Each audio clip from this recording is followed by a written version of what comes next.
You want to be a scholar, student of knowledge, and or on the way to being a scholar, or just getting a door in as a sincere student of knowledge, you need three things. You may care to write them down. The first is omnivorous reading. Omnivorous reading. Translation. You have to be someone that reads and contemplates deeply in all areas and streams of thought. You have to be someone that can study about the massacres in North America just as much as you study about usul al-fiqh. You have to be able to join between the streams and then connect them meaningfully. That is omnivorous reading. You have to be able to delve into many things. That's why our fuqaha, they're not said, oh, he was an astronomer. He was a physician. They were all those things. He was a mathematician, an astronomer, a physician. He was a pediatrician. They were all those things. They weren't one thing. Because their stream of thought and reference was so deep, they were in all of that. Okay? So you have to be an omnivorous, all or nothing reader. Well, I like science fiction, but I don't like this. No, you have to delve into all of it. Number two thing that you need. Number two thing. You have to possess a burning desire in your heart that drives you, and you are driven by this. You have to be driven by it. This is something, this way, this shughul, this work of being a student of knowledge or going for scholarship, to put it bluntly, this is not for punks. It's real serious. And you have to dedicate time. You have to have drive. You have to be able to sometimes pull, and I mean it, sometimes you'll have to pull a 24-hour. Because people will keep you up because they've come and they've got a problem. Someone tried to kill himself or whatever else. You're looking up the mas'ala. You have these other issues and you have to pull a 24-hour. Sometimes you got to pull a 28-hour because there's all types of other stuff going. They say, we need you here right now. We can't just listen to it on the phone. We've got to have you here now. You have to be driven. You have to be the one that gets up, that does the research, and you've been looking for the answer to one mas'ala for 4 months. Trying to find that mas'ala, and then you find it, and you say, Allahu Akbar, and you find it, and you answer the question. And then you get another one, similar to the 4-month mas'ala that you had before, and then the process begins again. But you love it, because you're dedicated to that. And then number three, you are not happy and cannot enjoy doing anything else but that. If you're a footballer, be a footballer. But don't delve into this. You like playing basketball? Got a good jump shot? Fine, be the next Jordan. But this matter is deep. Want to be a barrister? Study your dusty old books all day long? That's cool.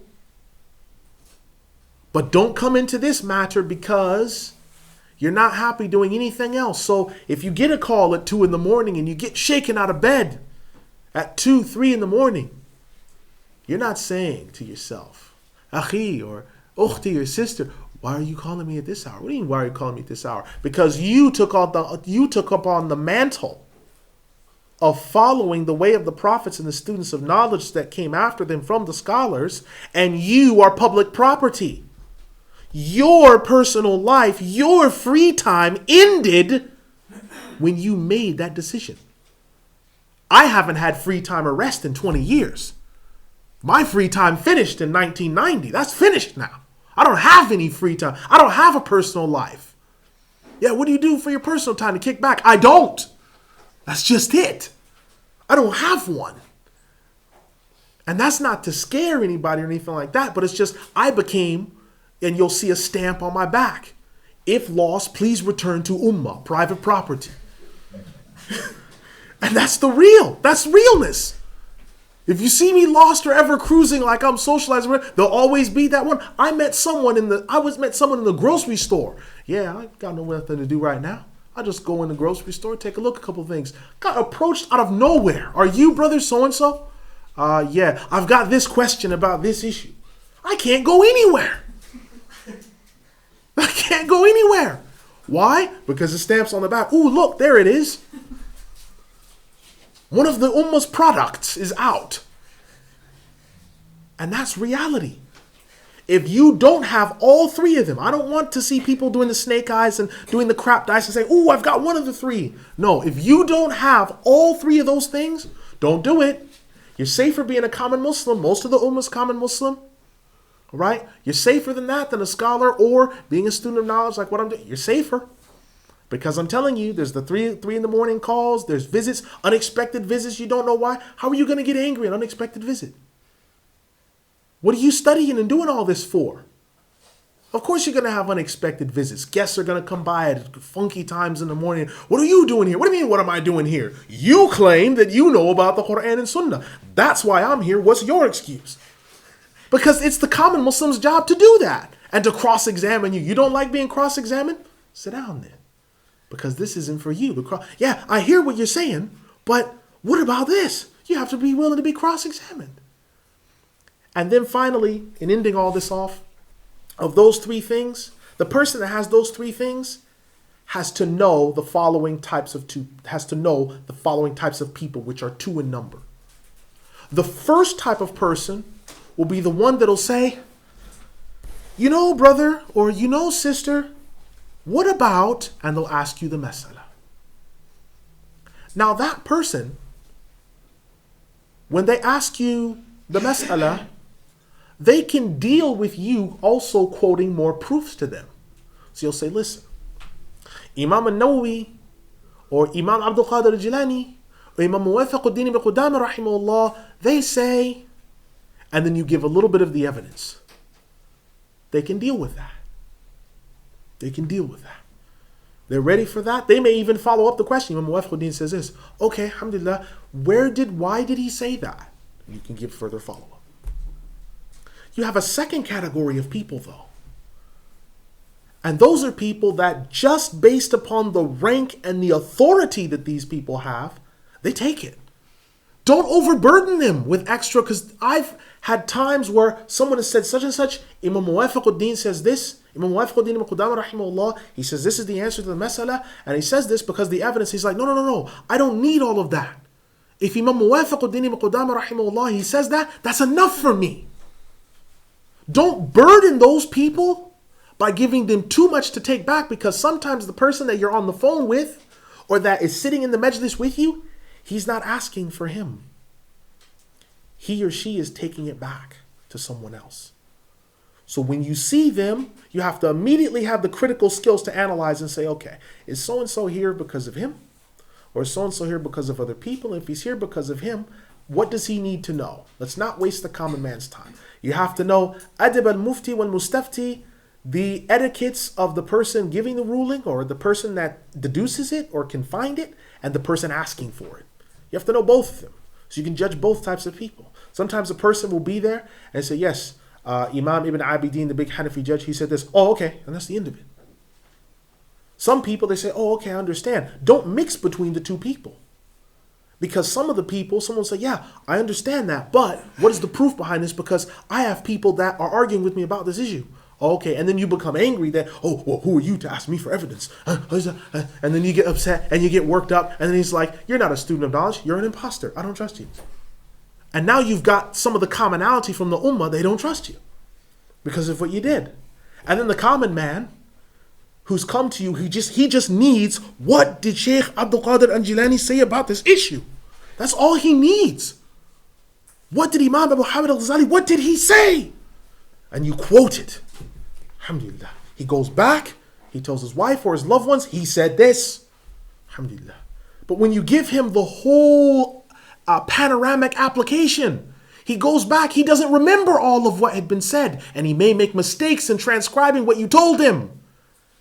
And then there are thousands of people in India, Bangladesh, Pakistan, Afghanistan, Egypt, other places. Thousands that had misunderstood what you told him.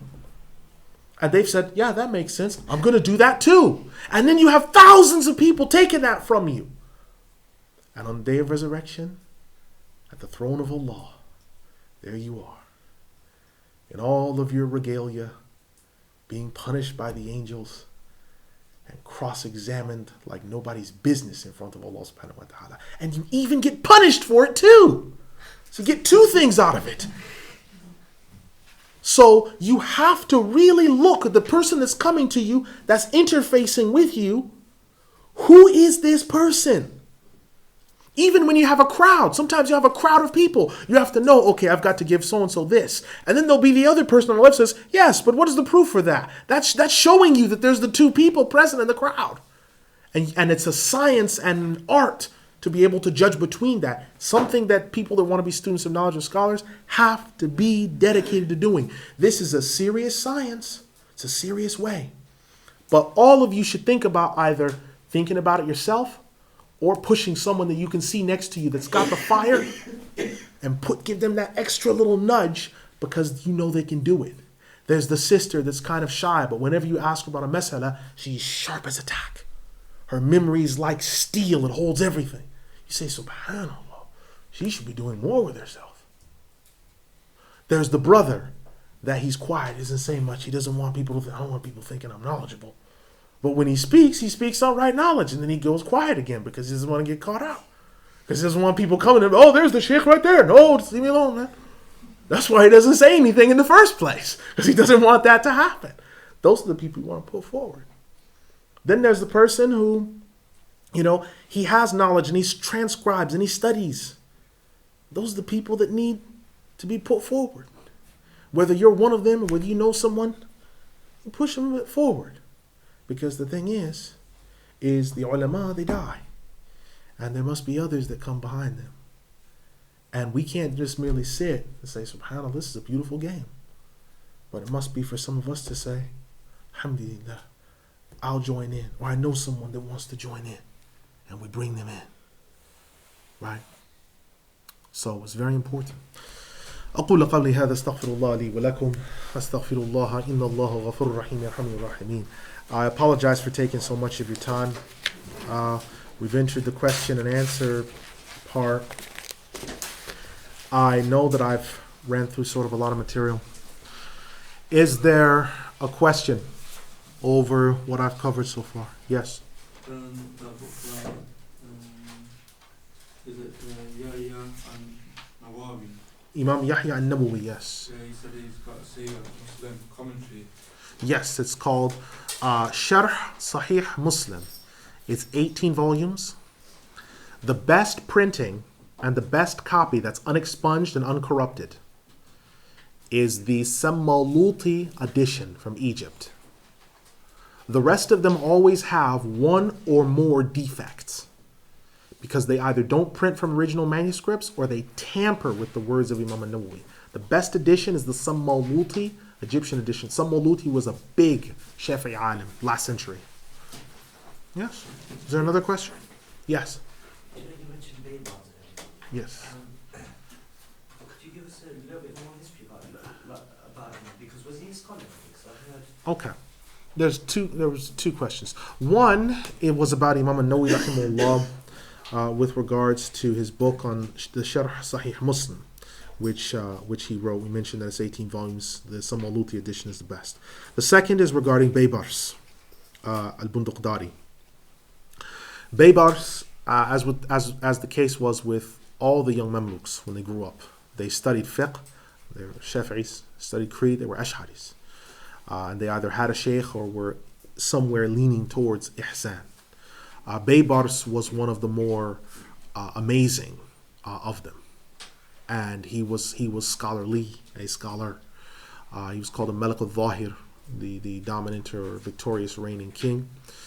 And from the people that wrote biography on him, Baha'uddin al-Maqdisi and others, they mention his scholarship, that he was a scholar. So how was Yahya, Imam Yahya Nawawi. Nawawi, sorry. Yes. Why would he say that it was a tyrannical because of the way that he took over Sham. When Baibars took over Sham, he took it from the petty or small fief-like ruler that had been over it.